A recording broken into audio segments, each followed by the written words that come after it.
If you don't want a divorce, get out of this house right now. All right. These words came suddenly from my husband. Obviously, I was taken aback.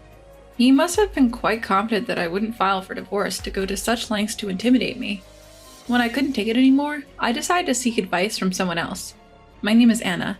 I'm a 30-year-old office worker. My husband, James, and I are about to celebrate our 5th wedding anniversary. We're still waiting for the blessing of a child. This has led to a constant barrage of questions from my mother-in-law about when she can expect grandchildren. My father-in-law passed away years ago. My mother-in-law lives on the inheritance he left behind. Honestly, I feel on the verge of a nervous breakdown with her constant prodding about grandchildren. Actually, I might already be there. Despite seeing me like this, my husband James doesn't lift a finger to help. In fact, he recently started siding with his mother, blaming me for our troubles. I used to adore him for his kindness when we were dating, but after we got married, his attitude completely changed. Without any consultation, he decided we would live near his childhood home. On my days off from work, I am summoned to his parents' house and made to do housework all day long. Of course, there are no breaks. While I'm busy with chores at his parents' house, the two of them either go out together or stay in watching TV and laughing. I was even yelled at once for making too much noise with the vacuum cleaner. After that, I was forbidden to use it and was told to clean with a broom and a rag instead. Then my sister-in-law moved back home. She was originally living in a neighboring town, but due to some personality conflict, she had recently moved back. Her return has only added to my burden. She has a 4-year-old daughter and expects me to make her kindergartner's lunch every day. When I tell her that it's impossible because of my job, I get yelled at by my mother-in-law saying, "Your sister-in-law is dealing with the aftermath of a divorce." My husband says, "Don't you want to be useful to the family?" And my sister-in-law herself, she says, "It'll be good practice for when you have a child of your own, so you should be thankful." So I end up waking up at 4 a.m. every morning. I make my niece's lunchbox and breakfast for my in-laws, then head back to my place, finish my own housework, and go to work. That's the brutal routine I've been forced into. My husband, of course, doesn't lift a finger to help with any household chores. The only time I get to rest is during my break time at work. One day, after living this exhausting routine for a while, my husband dropped a bombshell on me. "Oh, by the way, Anna, you should quit your job." "What?" "I've talked it over with my mom and sister. You know, she's going through a rough time, you understand?" "No, I don't get what you're saying."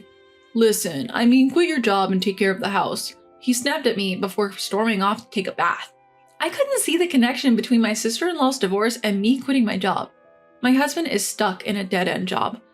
And there are months when I earn more than him. Does he really think we can live off his salary alone? Neither my mother-in-law nor my sister-in-law work.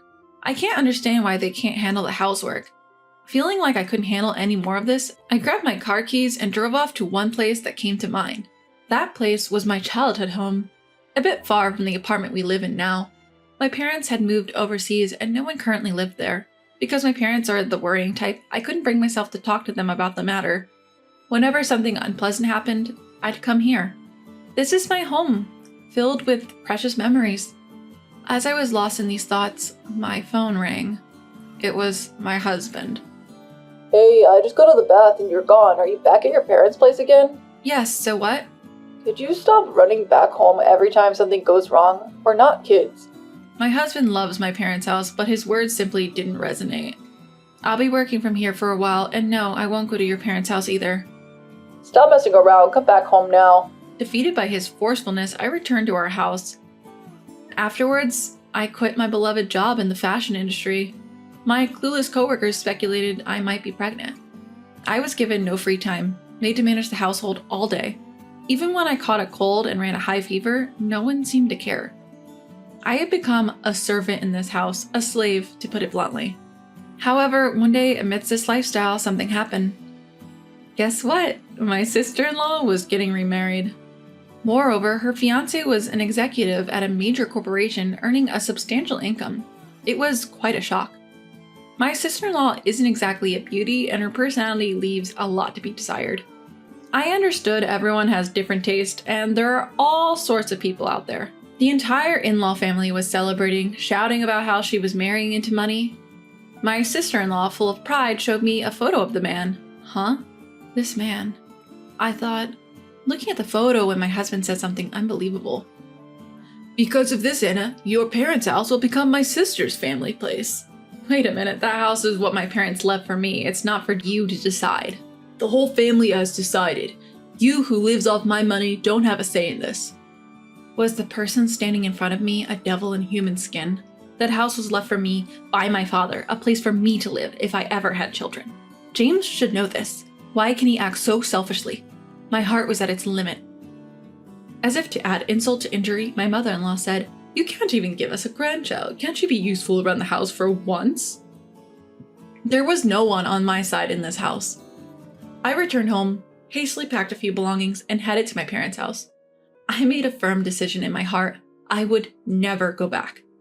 A few days later, having received no calls from my husband, I thought he might have reconsidered. Then suddenly the doorbell rang. Standing there were my husband and sister-in-law. "What are you doing here?" "We thought we should take a look around soon," my sister-in-law said, barging in. Despite my pleas for them to stop, they ignored me, snooping around the house. They treated me as if I was invisible. "This house is pretty nice. Too good for you, Anna." "And when do you plan to move out of this house, Anna? My sister's wedding is coming up soon. Get it together," my husband said, unchanged.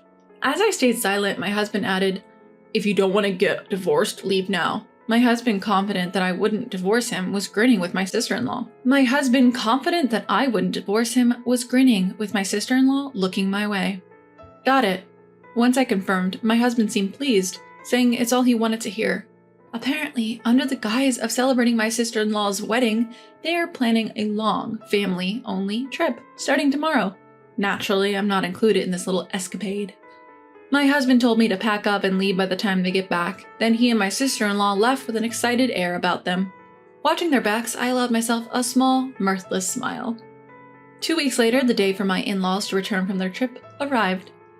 My phone has been ringing nonstop since morning. The caller, my husband. Also mixed in were calls from my mother-in-law and sister-in-law. Finally, unable to ignore the noise, I answered the call. "Hey, Anna, where the hell are you?" "I'm at home?" I replied. "Liar, you're not at the apartment or at your parents' place, and what's the meaning of this?" "What are you talking about?" "Your family house. There's a for sale sign." "Yeah, I put it up for sale." What? What are you talking about?" "Well, after you all left, I gave it some thought. The house you're in now just seems so dirty. I do like things to be clean after all." "I'm divorcing you. Don't mess with me," my husband yelled. That was going to be my line. Let's talk to our lawyers from now on. With that, I hung up on him while he was still shouting.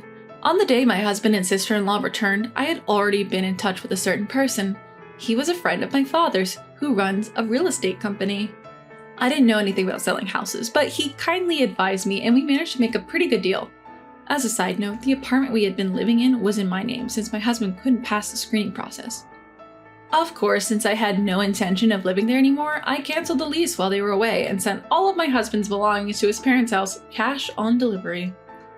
Even afterwards, I kept getting calls from my in-laws, which I ignored completely.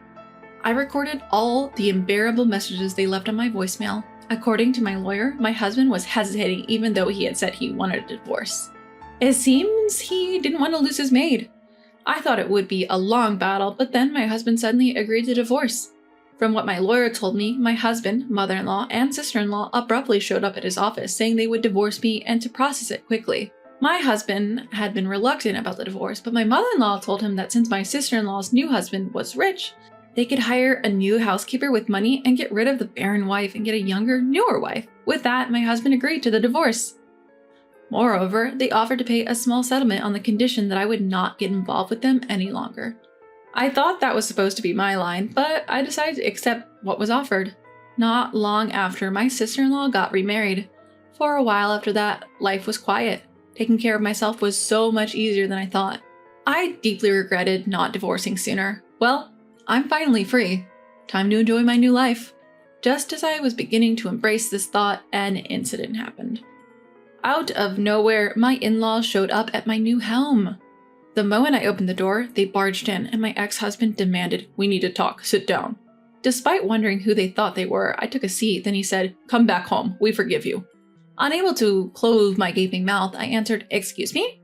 I wanted them to leave immediately, so I teased, "Oh, are you talking about your sister's husband? Has he disappeared?" The three of them widened their eyes as if to say, "Why do you know about that?"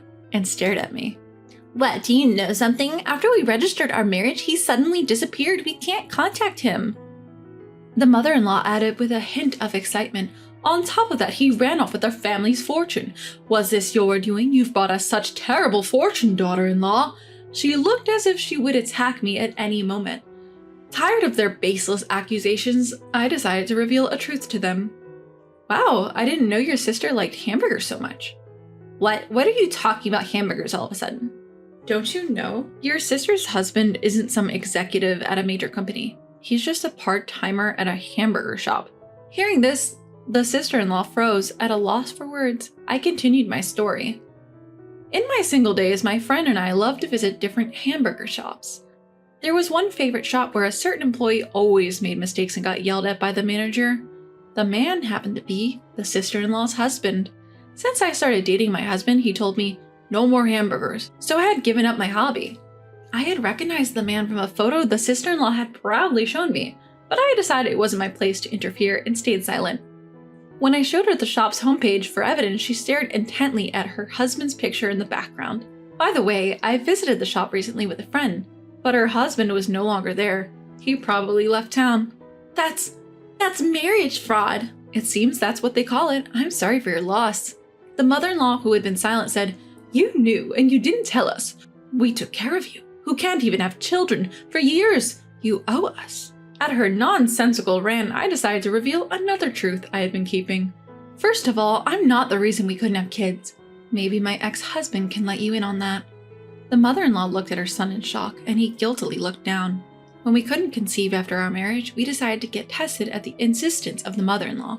There was nothing wrong with me, but my husband had a very low sperm count. The doctor told us that he was the reason we couldn't have kids. When the mother-in-law asked about the test results, my husband instantly lied that I was the problem.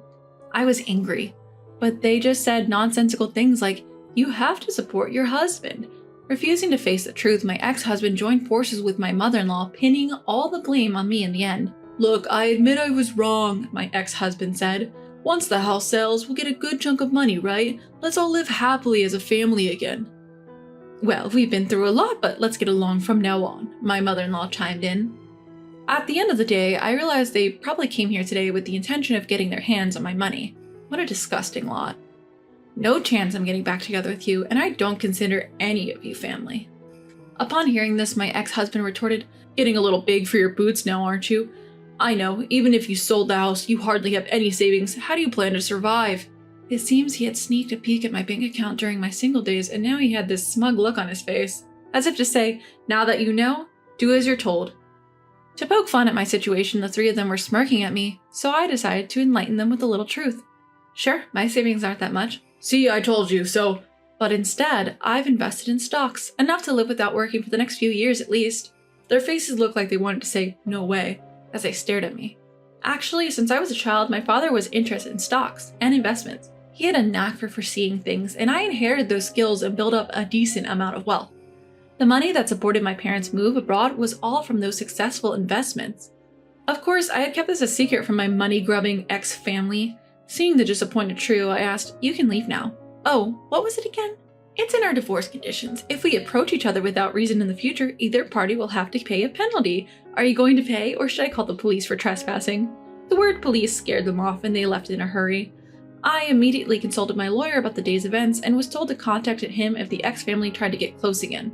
As expected, once they knew I had assets, my ex-husband sent me a ton of messages begging to reconcile. Nostalgic photos of places we've been on, dates, creepy messages like, "I'm here right now, thinking about those days," arrived almost daily. I thought about blocking him, but kept everything as evidence just in case. And yes, I wondered how he managed to text me all day while supposedly working, but I didn't really care. But when he started trying to contact my friends, I decided enough was enough and sent him a message. "I'll go to the police if this continues." I sent him a photo of our divorce agreement and the nearest police station along with the message. After that, the messages stopped, and I never heard from my ex-husband again. I thanked my lawyer, and he dropped a bombshell. Apparently, my ex-husband planned to live off his sister's new husband and had quit his job when she remarried. He was a fool for leaving a decent job at a decent company. "Document you asked for should be arriving soon," I told my lawyer. I had placed another request with the lawyer separately from this matter. Soon after we were married, I felt something was off. My precious personal belongings were slowly disappearing. First, it was a necklace that I bought myself when I was single. Then a fountain pen my parents had given me as a job starting present. Bags, rings, and above all, the fountain pen was something I cherished greatly.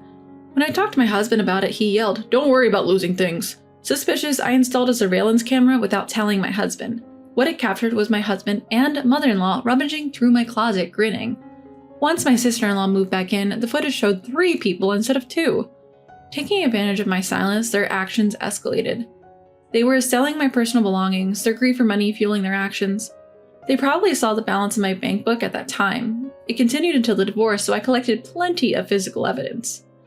Just as they thought I wouldn't claim anything, I filed for damages and compensation for emotional distress due to their actions. They must be panicking right now, but it's their own doing. As for what happened to the 3 of them, my sister-in-law's ex-husband found out about this incident, and it seems he took custody of their daughter. Seeing how my sister-in-law didn't seem to care for her daughter, I felt relieved. Just a while ago, I saw the daughter-in-law and what seemed to be the ex-husband happily holding hands and shopping. She had a happy smile on her face, something I never saw when she was at my in-laws. The 3 of them who wanted to live comfortably apparently applied for welfare, but they, being healthy and nothing else, were naturally refused. As for my husband, his pride kept him from finding another job. Eventually, he went to his old workplace and begged on his knees, but they had been hoping for him to quit and ended up calling the police, which he hated. He has to work, but it seems he can only find day labor jobs. My mother-in-law and sister-in-law had to pay me compensation, so they both started part-time jobs at a nearby supermarket. But the 2 of them, who have hardly worked before, are struggling with the unfamiliar work. Maybe it's coincidence, but since they started, the supermarket sales have dropped significantly. They got quite a strong nickname, the plague-bringing mother and daughter. By the way, the marriage scammer is still at large. I thought they owned the house they were living in, but it was actually a rental. Unable to pay the rent, the 3 of them moved to a rundown apartment that was infamous in the neighborhood. Their living is hand to mouth, and it seems they're always fighting. The other day, the police were called because their fighting was too loud. As for me, thanks to their help, I sold the house and used the money as capital to start a new apparel company with a colleague from my old job. Recently, we've been getting more customers and even featured in magazines and TV. Being able to return to the job I love is the happiest thing for me. Oh, and there's one more thing. I've met a man through work and we're getting married. His parents and siblings are very kind and they've been treating me very well. What's more, we're expecting a baby, and I'll be the mother I've always dreamed of being next year. I'm the happiest I've ever been in my life right now.